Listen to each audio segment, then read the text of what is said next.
మధ్యలో ఉన్న గ్రంథము రూతు గ్రంథము. ఈ రూతు గ్రంథం నుంచి నా జీవితంలో చాలా పాఠాలు నాకు చాలా సంవత్సరాల క్రితం, సుమారుగా 25 సంవత్సరాల క్రితం అన్నోళ్ళు ఎస్సీ గారి అమ్మవాళ్ళు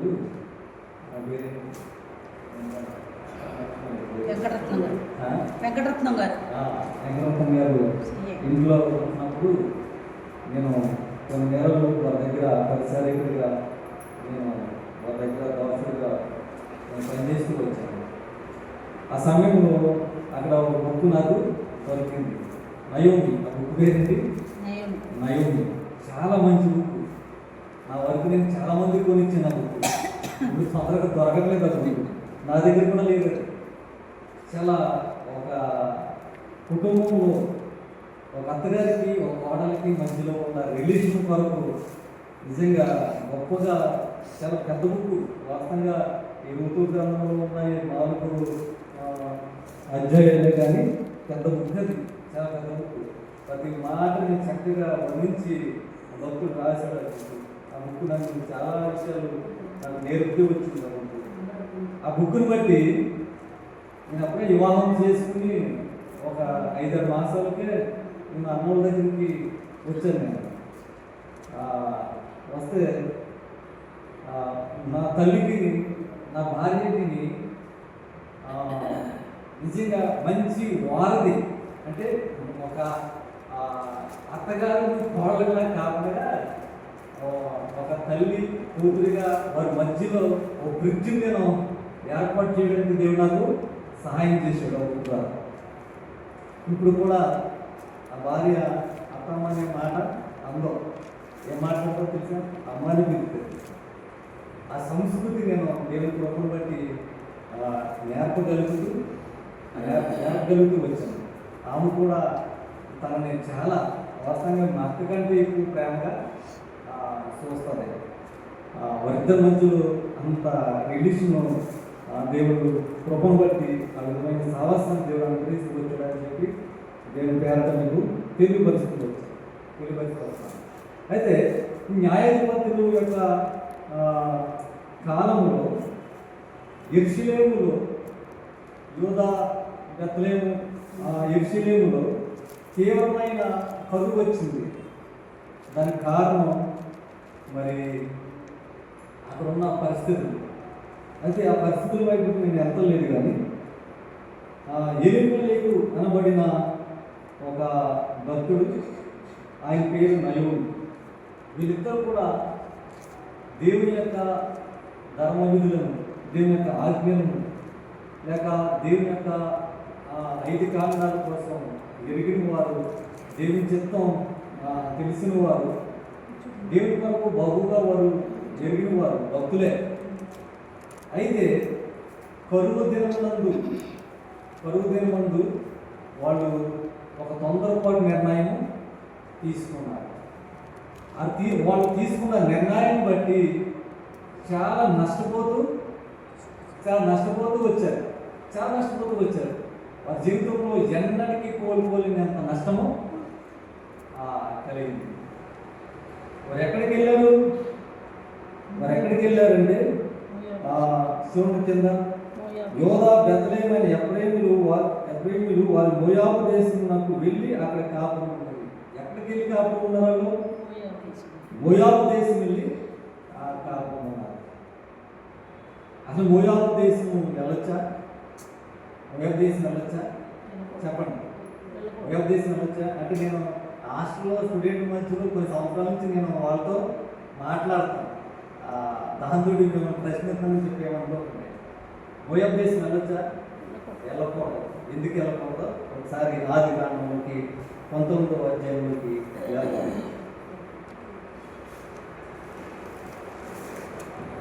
19వ అధ్యాయంలోకి వెళ్తే ఈ లోతు సొదొమ గొమొర్రా నుంచి విడిపించబడిన తర్వాత సోయారుకు వచ్చి తలదాసుకు ఒక గృహలో కొన్ని దినాలు కొన్ని గృహంలో ఉన్నాడు. ఉంటే ఇద్దరు కుమార్తెలు తన తండ్రికి ద్రాక్షరసం ఇచ్చి ఆయన్ని మత్తుడిగా చేసి దుర్మార్గమైన ఆలోచన వారు చేసి వాళ్ళు ఆ తండ్రికి తెలియకుండానే అతనితో మరి ఒక తప్పు చేసి, దాని విషయం ఎక్కువ ఎవరైనా అవసరం లేదు కానీ ఒక తప్పు చేసి ఇద్దరు కూడా కుమారులు కన్నారు. చూడండి 37 చూడండి 37 వర్షంలో వారిలో పెద్దది కుమారుని కని వారికి మోయాబు అని పేరు పెట్టెను. అతడు నేటి వరకు మోయాబులకు మూల పురుషుడుగా ఎంచబడెను. అర్థమైందా అమ్మా? ఈ యొక్క మోయాబు యొక్క పుట్టుక అర్థమైందా? క్రమమైన పుట్టుక కాదు. క్రమమైన పుట్టుక ఏ విధంగా పుట్టుకది? పాప సంబంధమైన పుట్టుక. ఇంకా చెప్పాలంటే వక్రమైన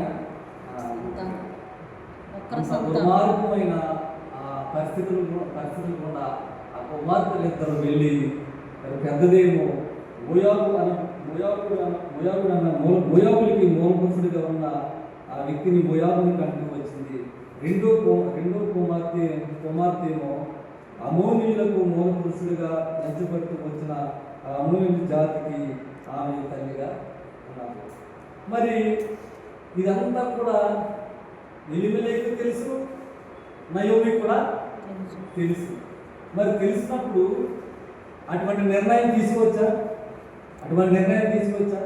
మనం ఎక్కడికి వెళ్తున్నాము, ఎక్కడ పని చేస్తున్నాము, ఎవరితో సహవాసం చేస్తున్నాము అనేది చాలా ముఖ్యమైన విషయం.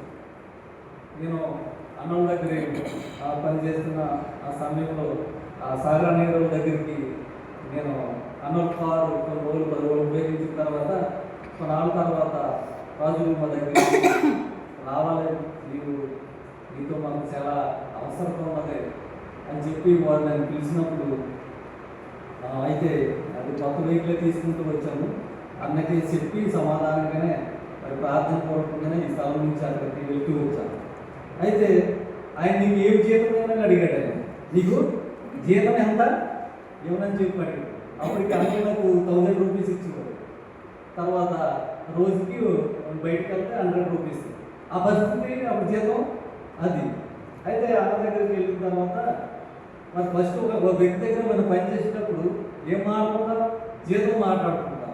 కానీ నేను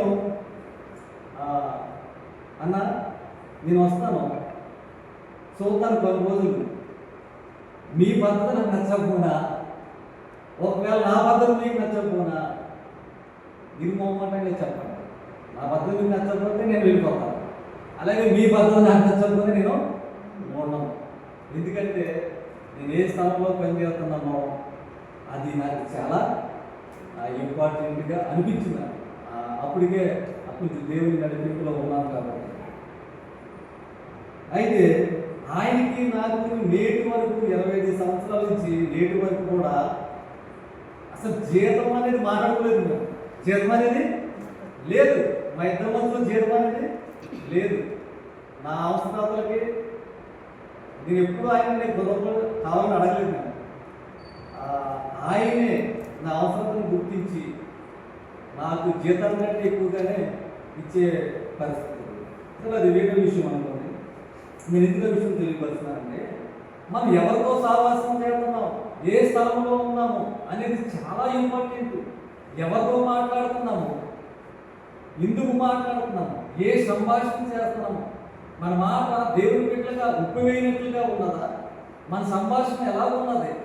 గాలి మాటల వల్ల మన సమయము ఎంతో వ్యర్థంగా, దేవుడిచ్చిన సమయము ఎంతో వాళ్ళ కోసం ఎవరి కోసం మాట్లాడుతుంటే అది ఎంతో సమయం వ్యర్థంగా పోతుంది.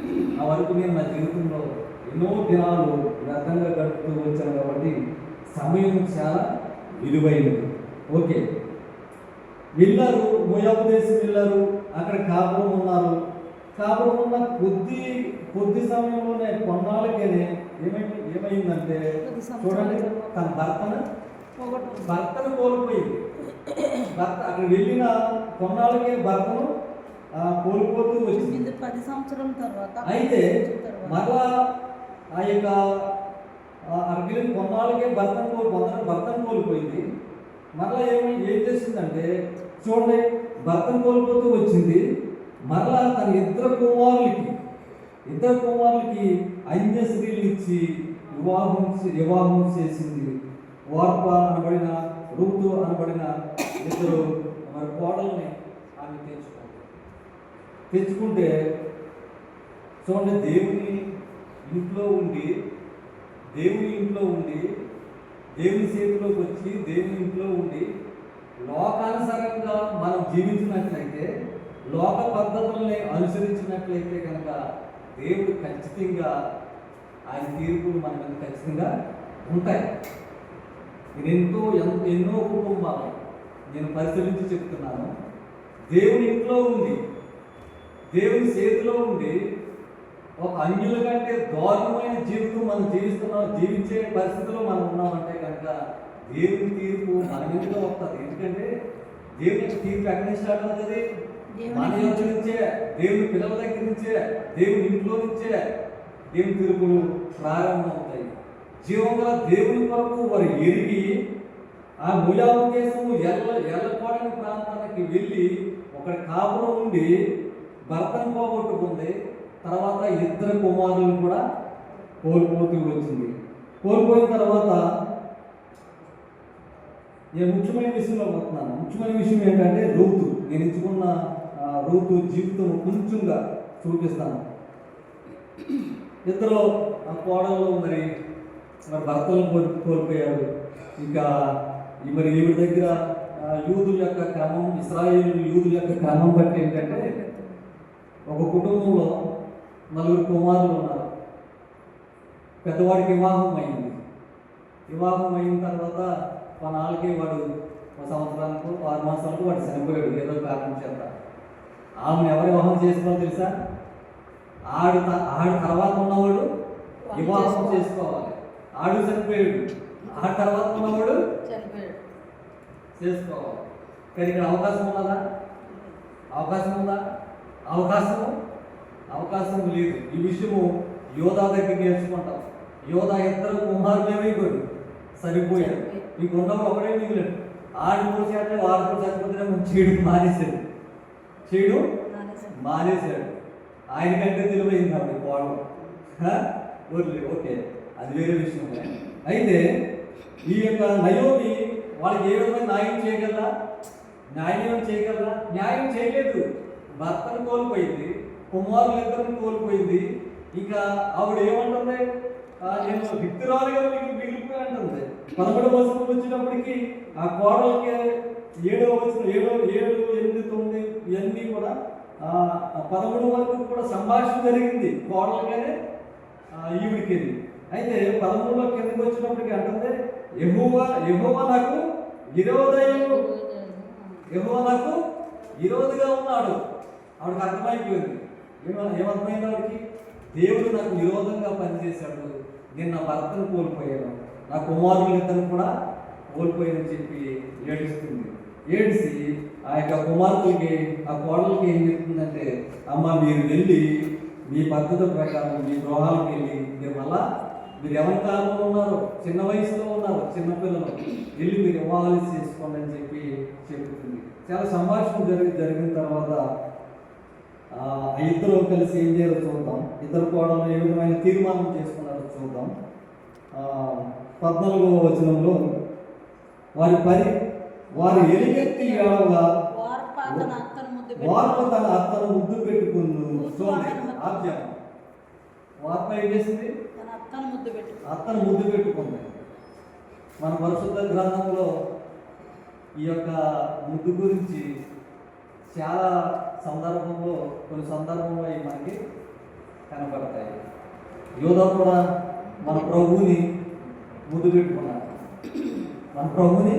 ఎటువంటి ముద్దు పెట్టుకున్నారు? కపటమైన ముద్దు పెట్టుకున్నారు. మనం చాలా మందితోటి మనతో మాట్లాడేవాళ్ళు కానీ చాలామంది చాలా ప్రీతికరంగా, చాలా కౌలిగించుకున్నట్లుగా చాలా దగ్గర రిలేషన్గా మన కొరకు ప్రాణం పెట్టినట్లుగా మాట్లాడతారు. మన చాలా సందర్భాల్లో చూద్దాం. మెల్లగా మన బుట్టంతా లాక్కుని, మన పరిస్థితులంతా లాక్కుని తీసుకెళ్ళి ఏం చేస్తారు, ఇంకో చోటకి చేస్తారు. చాలా ప్రమాదం ఇలాంటి మనుషులు ఉన్నారు. అయితే ఈమె మనసులో నిర్ణయం తీసుకుంది. నిర్ణయం తీసుకుని అతనికి ముద్దు పెట్టుకుంది. రూతు ఏం చేస్తుందో చూద్దాం.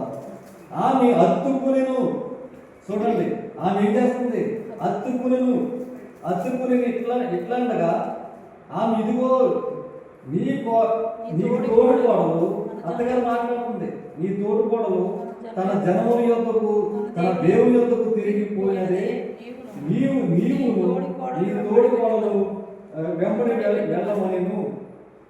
నయోమి గారు ఏమంటున్నారు, ఇదిగో నీ తోడు కోడలు ఉంది కదా, ఆమె ఏం చేసింది, ఆమె మరలా ఆమె దాని తల్లి వద్దకి వెళ్ళిపోయింది. కాబట్టి నువ్వు కూడా ఆ విధంగా వెళ్ళిపోమని చెప్తుంటే ఈవిడేమంటుందో చూద్దాం. అందుకు రూతు నా వెంబడి రావద్దని నన్ను విడిచి పెట్టమని నన్ను బ్రతిమాలుకొనవద్దు, ఎల్లు చోటగా నేను వచ్చేదను, నీవు నివసించే చోటగా నేను నివసించదను, నీ జనమే నా జనం, నీ దేవుడే నా దేవుడు, నీవు మృతు పొందు చోట నేను మృతు పొందేదను, అక్కడనే మరణం తప్ప ఏది నన్ను ప్రత్యేకించి యెహోవా ఎంత కీర్తించగలనెను. తనతో కూడా వచ్చుటకు ఆమెకు మనసు కుదిరిందని నయోమి తెలుసుకున్నప్పుడు అందుని గురించి ఆమెతో మాట్లాడడం మానేది కనుక వారిద్దరూ బెత్లెహేముకు వచ్చే వరకు ప్రయాణం చేసేది. ఇప్పుడు ఒకసారి రూతు ఎటువంటి తీర్మానం చేసుకుంటుంది చూద్దాం. ఎటువంటి తీర్మానం చేసుకుంటుంది, తన అత్తతో ఉండటానికే తీర్మానం చేసుకుంది. ఇంకా ఏం మాట్లాడుతుంది, నీ దేవుడే, నీ సేవిస్తున్న దేవుడే నేను సేవిస్తాను, నీ దేవుడే నా దేవుడు. ఒకవేళ మరణం తప్ప మన ఇద్దరిని కూడా ఏది కూడా చెప్పవచ్చు, ఒక మరణం అయితే నేను మరణం కూడా అవతరించి తీర్మానం చేసుకుంది. ఎక్కడికి వచ్చింది, బెత్లెహేముకు వచ్చింది. నేను ఈరోజు సునీత గారికి, నా సహోదరి దుర్గాకి నేను ఒక ప్రశ్న వేస్తాను. సుమారుగా ఎన్నో సంవత్సరాల క్రితము దుర్గా దేవుని ఇంట్లోకి వచ్చింది. ఎన్నో సంవత్సరాల క్రితము, అవునా కదా, దేవుని ఇంట్లోకి వచ్చి చాలా సంవత్సరాలు అవుతుంది. నా వట్టుకు నేను వచ్చి మా అనుదినము యొక్క కుటుంబ ప్రాంతంలో మానక శాతం, సునీత గారు మీకోసం మానక శాతం, అన్ని జనుల నుంచి మీరు మరి దేవుని ఇంట్లోకి వచ్చి ఉన్నారు. మరి రూతు అన్ని జనురాలు తన ఎదుట అంతా ఏమైనా జీవితం మంచి ఏమైనా ఉన్నదా, అసలు మంచి ఏమైనా ఉందా, అసలు ఎవరి కాలం బిడ్డ భర్తను కోల్పోయింది, కొన్ని బెడ్లో పిల్లలు చూసి బతకడానికి ఏమీ లేదు. అత్తగారితో పాటు ఏమి ఆమెకి ప్రయోజనం, ఆమె వయసు పైబడిన ఆమె సర్వం నష్టపోతూ వచ్చింది. ఏ విధమైన ప్రయోజనం లేదు. కానీ ఆమె తీర్మానం, గొప్ప తీర్మానం చేస్తుంది. దేవుడు నీ తీర్మానం, నా తీర్మానాన్ని చూస్తాడు. నువ్వు తీర్మానం చేసుకుంటూ ఆలస్యం చేయొద్దు. ఎందుకంటే రక్షణని నిర్లక్ష్యం చేస్తే ఎంతోమంది నేను రేపు తీసుకుంటాను, మాపు తీసుకుంటాను, రేపు మార్పు చూస్తానని చెప్పి మరణమవుతూ వెళ్ళిపోయిన వాళ్ళు, లోకాన్ని విడిచిపెట్టిన వాళ్ళు ఎంతోమంది ఉన్నారు. ఎన్నోసార్లు దేవుడు మనతో మాట్లాడుతున్నాడు, వాక్యం ద్వారా మాట్లాడుతున్నాడు, పరిస్థితుల ద్వారా మాట్లాడుతున్నాడు, ఎన్నో అనుభవాలు కూడా మనతో మాట్లాడుతున్నాడు. కానీ మనం కదల్చకుండా చూద్దాం, దాటి వేసుకుంటూ వెళ్ళిపోదాం అనుకుంటే కనుక అది చాలా నష్టపోతూ తీర్మానం చేసుకోండి. రూతుని బట్టి ప్రార్థించుకోండి.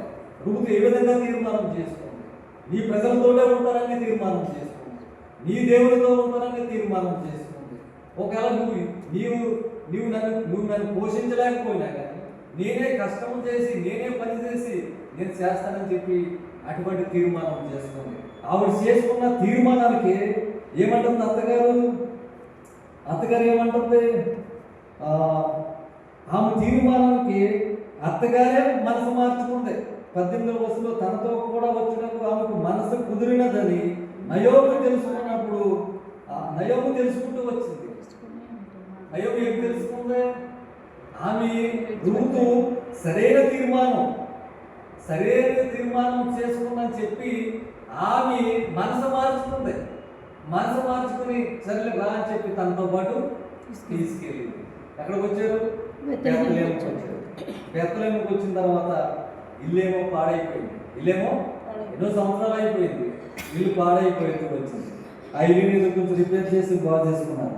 ఆమె యొక్క పొలమేమో మరి వేరే చోట ఉండిపోయింది. దాన్ని విడిపించేవాళ్ళు లేరు, తినడానికి ఆహారం లేదు.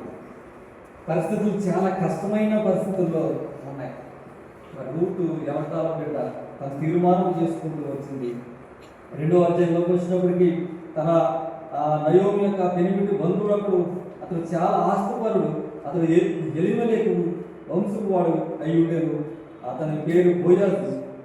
అతను సమీప బంధువుడై ఉన్నాడు. అయితే మన కింద చూసినప్పుడు మెల్లగా వెళ్ళి అది ఆవాలు కాలం, అది పంట కాలం. ఆ సమయంలో ఆమె వెళ్ళి ఏం చేస్తుంది? ఆ పొలంలో ఏం చేస్తుంది? పరక ఏరుకుంటుంది. ఎలా ఏరుకుంటుందంటే నమ్మకస్తురాలుగా ఉన్నది, నిమ్రతగా ఉన్నది, ఎవరితోని మాట కలపక. చూడు, ఒక అన్నిదానంలో ఎన్ని సుగుణాలంటే మొత్తం ఆమె చదువుతుంటే కుటుంబం వేసినట్లుగా ఒక విషయం వస్తానే ఉంటుంది. అసలు ఒక అంజురాలు దేశం కాని దేశం వచ్చింది, ప్రజలు తనకు తెలియని ప్రజలకు వచ్చింది. భాష కాని భాష, మోయాబు దేశం భాష వేరు, ఇశ్రాయేలు దేశంలో ఉన్న భాష వేరు, ప్రజలు వేరు, వాళ్ళ సంస్కృతి వేరు, వాళ్ళ ఆహార అలవాట్లు వేరు, ఎన్ని భిన్నమైనవి. కానీ ఆమె నమ్మకంగా ఉంది, యథార్థంగా ఉంది, భయం కలిగి ఉంది. అటు ఇటు తన కళ్ళు తిప్పడం కానీ, తన మనసును అటు ఇటు తిప్పడం కానీ లేదు. చాలా నిదానంగా ఉంది. నిదానం ఉంటే ఈమెను ఎవరు గమనిస్తున్నారో చూద్దాం. 3వ వచనంలోకి వచ్చినప్పటికీ కాబట్టి ఆమె వెళ్ళి పొలంలోనికి వచ్చి చేను పోయి వారి వెనక పొలంలో ఏరుకునేను. ఆ పొలంలో ఆమె పోయిన భాగము ఎలిమెలెకు వంశస్థుడైన బోయాజుది. బోయాజు బెత్లెహేము నుండి వచ్చి యెహోవా మీకు తోడై ఉండిన కాకని చేను పోయి వారితో చెప్పగా వారు యెహోవా నీవు ఆశీర్వదించిన కాకని అతడు బోయాజు పోయి వారి మీద ఉంచబడిన తన పనివారిని చూసి ఈ చిన్నది ఎవరిదని అడగదా. చూడండి, బోయాజు అడుగుతున్నాడు. ఎవరిని అడుగుతున్నాడు? తన పనివారిని అడుగుతున్నారు. ఎవరు ఈ చిన్నది? ఎవరు ఈ అమ్మాయి? వాళ్ళు చెప్పారు, పలానా విషయమంతా చెప్పారు. 12వ వచనంలోకి వచ్చేటప్పటికి ఆయన మాట్లాడుతున్నాడు. యెహోవా నీకు చేసిన దానికి ప్రతిఫలం ఇచ్చును. ఇశ్రాయేలు దేవుని యెహోవా రెక్కల కింద నీకు సురక్షితంగా ఉన్నట్లు నీవు వచ్చింది. ఆయన నీకు సంపూర్ణమైన బహుమానం ఇచ్చిందని ఆమెకి ఉత్తరమిచ్చును. చూడండి, మెల్లగా ఎవరి దగ్గర స్థానం సంపాదించుకుంది? ఎవరి దగ్గర ఆమె కోసం రికమెండ్ చేశారా? వాళ్ళ అత్తగారు ఏమైనా పరిచయం చేసిందా? బాబు బోయాజు, ఇదిగో నేను నష్టపోతూ వచ్చాను, ఇదిగో నేను ఏమాత్రం బ్రతకలేనిలాగా ఉన్నాను, నాకు తినడానికి తిండి లేదు, ఉండటానికి ఇల్లు లేదు, చాలా ఇబ్బందిలో ఉన్నాను, ఇదిగో నువ్వు నాకు బంధువుడు కదా, ఇదిగో ఎవరు పెట్టుకున్నది, ఈ బిడ్డ నువ్వు పనిలో పెట్టుకో, నువ్వు ఏదైనా సహాయం చేయమని అడిగిందా? ఏమీ అడగలేదు. ఈ అమ్మాయి ఎవరో కూడా ఆయనకి తెలియదు. కానీ దేవుడు ఆ పొలంలోకి నడిపించాడు. మనల్ని కూడా దేవుని యొక్క పొలంలో మనల్ని నడిపించాడు. దేవుని పొలంలో నడిపించాడు. రుతువు దేవుని పొలంలో నమ్మకంగా ఉన్నది. ఆత్మీయంగా చూస్తే అది దేవుని పొలంలో నమ్మకంగా ఉన్నది. ఆమె పరగా ఏరుకోవచ్చు, కానీ ఆమె చాలా నిమ్మరతతో, దైవికమైన మనసుతో తన అత్తగారి దగ్గర నేర్చుకుంటూ వచ్చింది. జీవంగల దేవుని గురించి, ఇశ్రాయేలు దేవుని గురించి, జీవంగల దేవుని గురించి, దేవుడి చేయి కార్యాల గురించి, ఐగుప్తు దేశంలో తన ప్రజలు జీవిస్తున్నప్పుడు ఎలాగా వారు ఎట్టి శాఖలో ఉంటే దేవుడు వారిని ఎలా ఇడిపించుకుంటూ వచ్చాడు, ఐగుప్తు దేశంలో ఆయన చేసిన అద్భుత కార్యాల గురించి, ఎర్ర సముద్రం 2 పాయలుగా చేయడం గురించి, 40 సంవత్సరాలు వారి వస్త్రాలు చెరగకుండా, వారి చెప్పులాడకుండా దేవుడే పగలు మేఘస్తంభంగా, రాత్రి అగ్ని స్తంభంగా ఉండి నడిపించడము, ఆ యొక్క బండలో నుంచి నీళ్లు రప్పించడము, వారికి ఆ యొక్క ఆకాశము నుండి పరలోకము నుంచి మన్నా గురిపెట్టడము ఈ అన్ని విషయాలు కూడా నయోము దగ్గర ఆమె ఏం చేసింది? నేర్చుకుంటూ వచ్చింది. మన ఆత్మీయ జీవితంలో మనం ఏం నేర్చుకున్నాం? ఎన్నో సంవత్సరాల నుంచి దేవుని మందిరంలో కట్టబడుతూ వచ్చాం, దేవుని మందిరంలోకి వచ్చాం, దేవుని సావాసంలో ఉన్నాం, ఎన్నో ప్రసాదాలు వింటున్నాం, ఎన్నో ప్రార్థనలు చేస్తున్నాం. కానీ ఇటువంటి రూతులంటే దైవికమైన మనసు మనకి ఉన్నదా? అటువంటి తీర్మానం మనకు ఉన్నదా?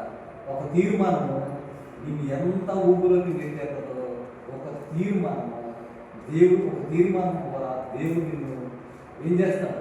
దావీదు ఒక తీర్మానం చేసుకున్నాడు. ఏంటో తీర్మానం? ఒక చిన్న వయసులో బాలుడు ప్రార్థన చేశాడు, దేవా నేను ఎక్కలేనంత ఎత్తైన కొండలను ఎక్కించు. యెరూషలేములో చుట్టూ 7 కొండలు ఉన్నాయి. మన ఆంధ్రప్రదేశ్లో డూబుగా కూడా 7 కొండలు ఉన్నాయి. శత్రువు చాలా విలువైనడు. ఒరిజినల్ పాత్ర అనుకో, దానికంటే డూప్లికేట్ తయారయ్యేది చాలా నిగనెగలాడతా. ఒరిజినల్ పెడితే కనుక అది ఏమి కనిపించదు, కానీ పక్కన డూప్లికేట్ పెడితే ఒరిజినల్ కంటే అందంగా కనిపిస్తారు. దానికి ఎక్కువ ఆకర్షించబడి కూడా ఉన్నారు. దావీదు చేసిన ప్రార్థన ఏంటి? ఈ యొక్క యెరూషలేము చుట్టూ ఉన్న 7 కొండల వరకు చేసి ఉంటాడు. ఏదో కొండ ఎక్కాలని చెప్పి ఆయన ఆ కొండలు ఎక్కడం, గొర్రెలు మేపడం మనకి అలవాటే కాబట్టి. కానీ దేవుని దృష్టిలో ఏంటది? దావీదు తీసుకెళ్ళి ఏం చేశాడు? ఆయన చిన్న వయసులో, తెలియని వయసులో ప్రార్థన చేశాడు. కానీ దేవుడు ఆ ప్రార్థన ఆలకించి తగిన సమయం ఎక్కడెక్కించాడు. నిజంగా ఎక్కలేనంత ఎత్తైన కొండ ఎక్కించాడు. ఇశ్రాయేలు యొక్క సింహాసనం మీద ఆయన్ని రాజుగా ఉంచుతూ వచ్చాడు. గొర్రెల దొడ్లను తీసుకెళ్ళి సింహాసనం మీద కూర్చోబెట్టాడు. ప్రియమైన వాళ్ళారా, తన తీర్మానం చాలా అద్భుతమైన తీర్మానం చేసుకుంటే ఆ తీర్మానం బట్టి తను ఆ బోయజు పొలంలోకి వెళ్తూ వచ్చింది. ఆ బోయజు పొలంలో పరకు ఏరుకుంటూ నమ్మకంగా ఉంది. దాన్ని ఆ యొక్క యజమానుడు, ఆ యొక్క రాజు గుర్తిస్తూ వచ్చాడు. దేవుని కూడా దేవుని ఇంట్లో, దేవుని పొలంలో, దేవుని సన్నిధిలో, దేవుని సావాసంలో నమ్మకంగా ఉన్నట్లయితే ఎవరు గుర్తిస్తారో? మన రాజు, మన ప్రభు, మన రక్షకుడు, మన తండ్రి అయిన దేవుడు మనల్ని గుర్తిస్తాడు. నేను ఈ విషయము చాలా సంవత్సరాల క్రితం నమ్ముతూ వచ్చాను. లేకపోతే మన పని చేసిన నేను అవ్వచ్చు, మీరు అవ్వచ్చు, మన పని చేసే స్థలంలో మనల్ని ఎవరు గుర్తిస్తారు? నేను పనిచేసే స్థలంలో నా యజమానుడు, నేను పనిచేసే స్థలంలో నా యజమానుడు ఆయన నేను పని చేయలేదు. ఎవరు నా యజమానుడు? నా పరమందు ఉన్న నా తండ్రే నన్ను పుట్టించిన వాడు నాకు యజమానుడు అయి ఉన్నాడు. ఆయనే నా యజమానుడు. నా కష్టాన్ని చూసిన వాడు ఆయనే, నా హృదయ స్థితిని చూసిన వాడు ఆయనే. నేను ఏ పని చేస్తాను, ఏం ఆలోచన చేస్తాను, నా ఆలోచన ఎలా ఉన్నది, నా క్రియను బట్టి ఆయన నాకు ఫలమిస్తాడు అని నా వరకు నేను నమ్ముతూ వచ్చాను. కరోనాలో ఖాళీగా ఉండకూడదు. నాకు ఖాళీగా ఉండడం, చేయాలనుకుంటాం, నాకు అసలే ఇష్టపడదు. ఉదయాన్నే టిఫిన్ చేసేవాడిని, 6:30-7 గంటలకి వెళ్ళిపోతే ఆ దొంగలు పెరిగిపోయి, ఎవరు మనుషులు రావట్లేదు కదా, దొంగలు పెరిగిపోయి పాములు వచ్చేస్తున్నాయి. రోజుకొని కొట్టగలిగినంత వరకు దొంగ కొట్టేసుకోండి. ఎవరు ఇస్తారండి డబ్బులు? ఎవరు చూస్తారండి? మై డాడీ ఏటీఎం అనుకుంటాను. మై డాడీ ఏటీఎం, నా తండ్రే నాకు ఏటీఎం. నా భార్య తను కూడా చాలా చూసింది, దగ్గరికి వెళ్ళి చాలా చూసింది. నేను ఇంట్లో నుంచి వెళ్ళినప్పుడు ఖాళీ చేతులతో వెళ్తాను, ఖాళీ చేతులతో రూపాయి తిరిగి వచ్చినప్పుడు డబ్బులతోనే వస్తాను, సమృద్ధిగా వస్తువుతోనే వస్తాను. 5 రూపాయలు ఉన్నప్పుడు చూస్తాను. నేను ఊరికే వెళ్ళి వాళ్ళు ఖాళీగా రాను, ఏదో ఒకటి పట్టుకొని వస్తాను. ప్రియమైన వాళ్ళ మనల్ని ఆయనగా మార్చుతారు. ఆయన దృష్టిలో మనం విలువైన వారు ఉంటే దేవుడు మనకి అన్నీ ఆయనే సిద్ధపరుస్తాడు. ఓకే, చూడండి 9లో కిందకు వచ్చినప్పుడు తన చుట్టూరున్న యవనస్తులకి ఆయన ఆజ్ఞాపిస్తున్నాడు. ఏమని 9లో ఏమంటాడు? వారు పొయ్యి చేను కనిపెట్టి వారిని వెంబడించుము. నిన్ను ముట్టకూడదని యవనస్తులకు ఆజ్ఞాపించి ఉన్నాను. నీకు దాహమైనప్పుడు కొండల యొద్దకు పోయి పనివారు చేసిన నీళ్లు తాగమని చెప్పును. మొదట ఏం చేశాడు ఆయన? మొదట ఏం చేశాడు? కుమారి, నువ్వు వెళ్ళి నీకు దాహమైనప్పుడు ఇదిగో నా పని వాళ్ళు అక్కడ కొండలో నీళ్లు సిద్ధంగా ఉంచారు కదా, నువ్వు వెళ్ళి ఆ కొండలో నీళ్లు ఫస్ట్ కొండలో నీళ్లు తాగడానికి ఆయన అవకాశం ఇచ్చాడు. రాజుగారు బోయాజు చాలా ధనవంతుడు రాజు, ఆమెకు అవకాశం ఇచ్చాడు. తర్వాత చుట్టూ ఉన్న వారికి చెప్తున్నాడు, ఇదిగో ఎవరి బిడ్డని పొరపాటున ఎవరైనా ఏదైనా మాట్లాడతారేమో, ఎవరైనా ఆమె ఏమన్నా తప్పుగా మాట్లాడే కానీ ఆమె ఏమన్నా చేయడానికి మీరు పూనుకుంటారేమో, అలాంటి ఏమి చేయొద్దని గద్దించి చెప్తూ వచ్చాడు. మొదట తన కొండలో నీళ్లు తాగడానికి బోయాజు అవకాశం ఇస్తూ వచ్చాడు. తర్వాత 14 వచ్చేటప్పటికి బోయాజు భోజనం కాలమున నీవెక్కడికి వచ్చి భోజనం చేసి సిరకతో నీ ముక్క ముంచి తినమని ఆమెతో చెప్పగా చేరిపోయి వారి యొద్ద ఆమె కూర్చుండెను. తర్వాత మళ్ళీ ఏం చేశాడు? భోజనం చేసే అవకాశము, మొదట నీళ్లు తాగే అవకాశం ఇచ్చాడు, తర్వాత భోజనం చేసే అవకాశము ఇచ్చాడు. అలాగా ఈ యొక్క గ్రంథమంతటా చూసుకున్నట్లయితే కనుక ఆమె యొక్క నమ్మకత్వాన్ని బోయాజు పరీక్షిస్తూ వచ్చాడు. మన బోయాజు స్థానంలో ఎవరిని ఉంచుకోవాలి? మన ప్రభు యేసుక్రీస్తు వారిని ఆయన చూడాలి. మనం ఈ గ్రంథం చదువుతున్నప్పుడు బోయాజు స్థానంలో మన ప్రభువుని చూడాలి. రూతు స్థానంలో మనము ఉన్నాము.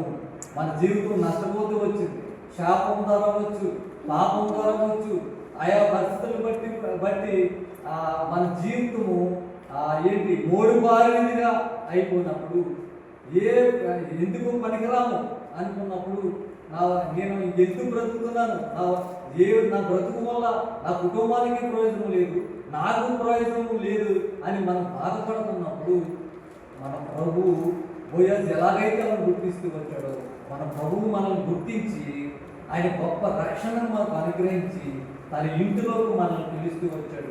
నిజంగా ఈరోజు మనం దేవుని ఇంట్లో ఉన్నామంటే చాలా సంతోషము, ఇటు భాగ్యము ఎందరికో లేదు. నా ప్రియమైన సహోదరి సునీత గారికి దుర్గారిని చెప్పేది ఏంటంటే, మీరు దేవుని ఇంట్లోకి వచ్చారు. రూతు దేవుని ఆశీర్వాదం వైపు చూడలేదు, తన సమస్యకి పరిష్కారం వైపు చూడలేదు. ఏం చేసింది? తన నమ్మకంగా ఉండడం నేర్చుకో. మనం చాలా మంది ఏం చేస్తాం? పరిస్థితుల వైపుకి చూస్తాం. చాలా మంది పరిస్థితుల వైపుకి చూస్తాం, కానీ పరిస్థితుల వైపు కాదు మనం చూడవలసింది. మన ప్రభు వైపు చూడాలి. ప్రభువే తగిన సమయం అందుకు మనం ఏం చేయాలి, అదే ఏమి ఇవ్వాలనే ఇస్తాడు ఆయన. ఏమి చేయాలో ఆయనే చేస్తాడు. కాబట్టి మంచి తీర్మానం చేసుకోండి. రూతు వలె మంచి తీర్మానం చేసుకోండి. మెల్లగా ఏం చేసింది తెలుసా? ఒక రోజున ఆయన కోతకాలంలో తన పొలంలోని ధాన్యం దగ్గర పనుకుంటే మెల్లగా అక్కడికి వెళ్ళి ఆయన కాళ్ళ దగ్గర పండుకున్నారు. మధ్యరాత్రులు చూసాడు, ఎవరైనా చూశాడు, చీర చూస్తే ఈవిడి మెల్లగా ఏం చేశాడు? తన దగ్గర ఉన్న దుప్పుడు ఆమెకి కప్పుతూ వచ్చాడు. ఈ 3:10 చూస్తే, అతడు నా కుమారి, దేవుడి చేత నువ్వు దేవుడు నమ్మిన దానవు, కొద్దివారినే కానీ గొప్పవారినే కానీ యవనస్తులు నువ్వు వెంబడింపక ఉండడం వలన నీ మునుపుటి సత్క్రియల కంటే వెనకటి సత్ప్రవర్తన మరీ ఎక్కువైనది. కాబట్టి నా కుమారి, భయపడకు, నీవు చెప్పినదంతయు నీకు చేసేదను. ఆమె ఏం చెప్పుకుంటూ వచ్చింది? తన పరిస్థితులన్నీ చెప్పుకుంటూ వచ్చింది. తన సత్తు ప్రవర్తన బట్టి, మంచి ప్రవర్తన బట్టి, తన ముందున్న ప్రవర్తన కంటే ఏమైంది? తన ప్రారంభం ఉన్న ప్రవర్తన కంటే అతను గమనిస్తూ వచ్చాడు. నా ప్రభు యేసుక్రీస్తు వారు నిన్ను నన్ను, నీ ప్రవర్తన నా ప్రవర్తన, నీ భక్తి జీవితం నా భక్తి జీవితం మనల్ని గమనిస్తున్నాడు. మన ముందున్న స్థితి కంటే అంతకంతకు మనం ఏం చేయాలి? మేలుకరంగా ఉండాలి. అంతకంతకే ప్రభుకి నమ్మకంగా ఉండాలి. ప్రభు పనిలో కానీ, ప్రభుని గణపరచడంలో కానీ అన్ని విషయాల్లో దేవునికి ఇష్టంగా ఉండాలి. అదే చెప్తున్నాడు ఆయన. నీ యొక్క మునుపుడు కంటే ఇప్పుడు నీ యొక్క క్రియలు ఇంకా అధికంగా ఉన్నాయి, మంచిగా ఉన్నాయి. కాబట్టి నేను ఆయన చెప్పినంత వింటూ వచ్చాడు. విని ఆ పనులన్నింటినీ ఆయన బాధ్యత తీసుకుంటూ వచ్చాడు. బాధ్యత తీసుకుని వచ్చి వారికి ఉన్న పరిస్థితులన్నింటిలో నుంచి విడిపించి ఏమన్నాడంటే, బంధు ధర్మమును 13 వచ్చినప్పుడు 13వ అధ్యాయం క్వశ్చన్లు ఏమన్నాడంటే, యెహోవా జీవముతోడు నేను నీకు బంధువ ధర్మమును జరిపేదను, ఉదయం వరకు పండుకొనమని చెప్పాను. ఏమంటున్నాడు? యెహోవా జీవముతోడు నేనే నీకు బంధువు ధర్మమును జరిపేదను. ఆయన మొదట ఏమో ఈవిడ తీర్మానం చేసుకుంటే ఆవిడ యొక్క సత్వ ప్రవర్తనను బట్టి బోయాజే మళ్ళీ తీర్మానం చేసుకున్నాడు. ఏమని? ఆ యొక్క బాధ్యత, తన బాధ్యతనంతా ఆయన తీసుకుని నేను బంధువు ధర్మము జరిపేదను. నీవు నేను భక్తి కలిగిన జీవితం ఉంటే, ప్రభువు వారికి ఇష్టంగా ఉండేట్లయితే కనుక మన గురించి ఎవరు బాధ్యత తీసుకుంటారు? మన గురించి ఎవరు బాధ్యత తీసుకుంటాడు? ఆయనే బాధ్యత తీసుకుంటాడు. ఆయనే బాధ్యత తీసుకుంటాడు. ఎవరెవరో బాధ్యత తీసుకోరు. మన బిడ్డల కొరకు ఎవరో బాధ్యత తీసుకోరు. మన సమస్యల కొరకు ఎవరో బాధ్యత తీసుకోరు. వారికి ఉన్న సమస్య ఏంటి? వారి పొలము ఉన్నది, ఆస్తి ఉన్నది, కానీ ఇంకో చేతిలో అది ఉండిపోయింది. ఆ దేశంలో అక్కడున్న పరిస్థితుల్లో వాళ్ళని కాపాడేవాళ్ళు, వాళ్ళు విడిపించేవారు ఎవరు కూడా లేరు. కానీ ఈ బోయాజు రాజు మన ప్రభు స్థానంలో ఉండి ఆయనే వచ్చి నేను విడిపిస్తాను, ఏ పరిస్థితుల్లో ఉన్నా సరే నేను విడిపిస్తానని చెప్పి ఆయన మాట్లాడుతున్నాడు. తర్వాత ఆమె జీవితం చూసినట్లయితే కనుక ఆ బోయాజు ముందుకు వచ్చి తన గురించి విషయమంతా తెలుసండి. తన గురించి తనకి వివాహం అయ్యింది, భర్తని కోల్పోయిందని విషయాలన్నీ తెలిసినప్పటికీ కూడా అదేది తన మనసులో పెట్టుకోకుండా ఆమె గురించి తీర్మానం చేసుకున్నాడు. మన గురించి మన ప్రభువుని యేసుక్రీస్తు ప్రభువానికి తెలుసు, మన జీవితం తెలుసు, మన రోత పాప జీవితం వరకు ఆయన తెలీదా? మన పుట్టించిన వాడికి మన గురించి తెలీదా? ఆయన కానుకొని ఉంటాడా ఏంటి? హృదయాంతరములను ఎరిగిన వాడు మన ప్రభు, పరిశోధిస్తున్నవాడు ప్రభు. మన పుట్టక ముందే మన గురించి ఆయనకి తెలిసిన వాడు. అదే చెప్తున్నాడు, నీ గత జీవితం వరకు తెలుస్తున్నాడు. నువ్వు భర్తను కోల్పోతూ వచ్చావంట, ఎన్ని విషయాలు మాట్లాడుతూ వచ్చి నువ్వు భయపడకని చెప్తున్నాడు. మన ప్రభు మనకి ఇచ్చిన బలమైన మాట ఏంటి తెలుసా? నీకు భయపడక, నేను నీకు తోడుగా ఉంటాను. బైబిల్లో పెద్దలు అంటారు 360 సార్లు ఈ మాట ఉన్నది. ఏమని? నీకు భయపడక నేను తోడుగా ఉన్నానని. మరి నేను ప్రతి భయంలో కూడా దేవుడు నాకు తోడుగా ఉన్నాడు, ప్రతి పరిస్థితుల్లో కూడా దేవుడు నాకు తోడుకున్నాడని మనం ధైర్యం కలిగి ముందుకి వెళ్ళాలి. చూడండి, మెల్లగా ఈయన ఆమెని 4:15 వచ్చేటప్పటికి వారికి ఇంకా చాలా విషయాలు ఉన్నాయి. అయితే సమయం కాదు కానీ ఉన్న పరిస్థితులన్నింటిలో విడిపించుకుంటూ వచ్చాడు. వారి యొక్క కష్టంలో వారికి ఉన్న పరిస్థితుల్లో అంతా విడిపించుకుంటూ వచ్చి ఆయన ఏమంటాడు? ఏం జరుగుతూ వచ్చిందంటే చూడండి, 15లో ఏమంటాడంటే, నిన్ను ప్రేమించి 7 కుమారుల కంటే నువ్వు ఎక్కువగా ఉన్న నీ కోడలు ఇతనికి కలిగి, ఇతడు ప్రాణము నోదర్చి ముసలతనము నీకు పోషకుడని నయముతో చెప్పి అతడు నయోమి ఆ బిడ్డకి తీసుకుని కౌలుగా చేసుకుని వానికి దాదిగా నుండి ఆమె పోయే స్త్రీలు నయోమి కుమారుడు పుట్టినని చెప్పి అతనికి ఓబేదెను పేరు పెట్టింది. వీరిద్దరికి ప్రేమగా గుర్తుగా ఒక కుమారుడు పుట్టాడు. ఆ కుమారుడి పేరు చెప్పండి. ఆ కుమారుడి పేరు ఓబేదేదు.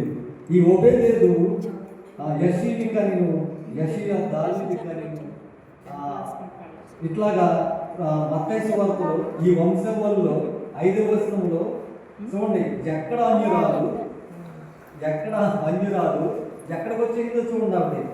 ఆవిడ మత్తయి 1:5లో నయస్కోలు సాల్మాను కనెను, సాల్మాను రహాబునందు బోయజుని కనెను, బోయజు రూతునందు ఒబేదుని కనెను, ఒబేదు యెషీని కనెను, యెషీ రాజైన దావీదును కనెను. చూసారా, ఒక అన్యజనుల నుంచి వచ్చి తీర్మానం చేసుకుంది, ప్రభు సావాసంలోకి వచ్చింది, ప్రభుతో సావాసిస్తూ వచ్చింది, దేవుని ఇంటిలో నమ్మకంగా ఉంటూ వచ్చింది. బోయాజు పొలం అంటే దేవుని ఇల్లు, దేవునికి నమ్మకంగా ఉంటూ వచ్చింది. తన సత్త ప్రవర్తన ముందు కంటే తర్వాత ఎంతో ప్రభువుకి ఇష్టంగా ఉంటూ వచ్చింది.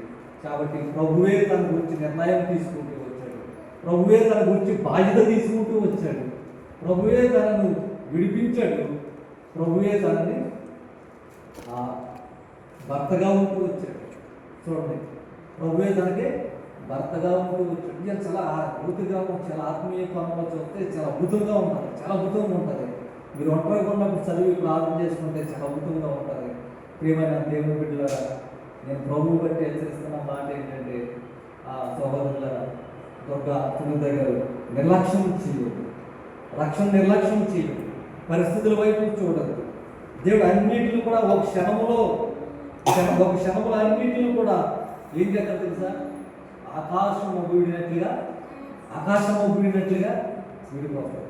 నేను ఒక చిన్న మాట చెప్పి చేస్తాను. 2010లో తీవ్రమైన పరిస్థితులు ఉండేవి, పిల్లవాడికి భయంకరమైన నీరసంతో పాటు కొన్ని లక్షల రూపాయలు నేను నష్టపోతూ వచ్చాను, అప్పుల పాలు అయిపోతూ వచ్చాను. కొన్ని రోజులకే ఎంత అంటే పిల్లడు ఆ పరిస్థితులన్నీ అన్న సిస్టర్ పిల్లలందరూ తెలిసి ఎంతో పరిస్థితులు, మరణకరమైన పరిస్థితులు దేవుడు విడిపించుకుంటూ వచ్చాడు. అంటే శత్రువు ఎంత బలంగా మన పక్షంలో కార్యం చేస్తాడంటే, హాస్పిటల్ నుంచి వచ్చి కొన్ని రోజులకే ఇక్కడి నుంచి అమ్మ నాన్న ఉద్రేకం రోజులు గవర్నమెంట్ ముందు నాకు తీసుకెళ్ళిపోతే నేను నా పనిలోకి వెళ్ళి నేను ఏదో పని చేసుకుంటాను. ఈ ఇంటి దగ్గర స్నానం అమ్మ చేయిస్తే ఏం వంట చేస్తుంది, బయట అమ్మ స్నానం చేస్తుంది. ఫస్ట్ పెద్దవాడు చేస్తాడు, చిన్నోడు చేయించింది.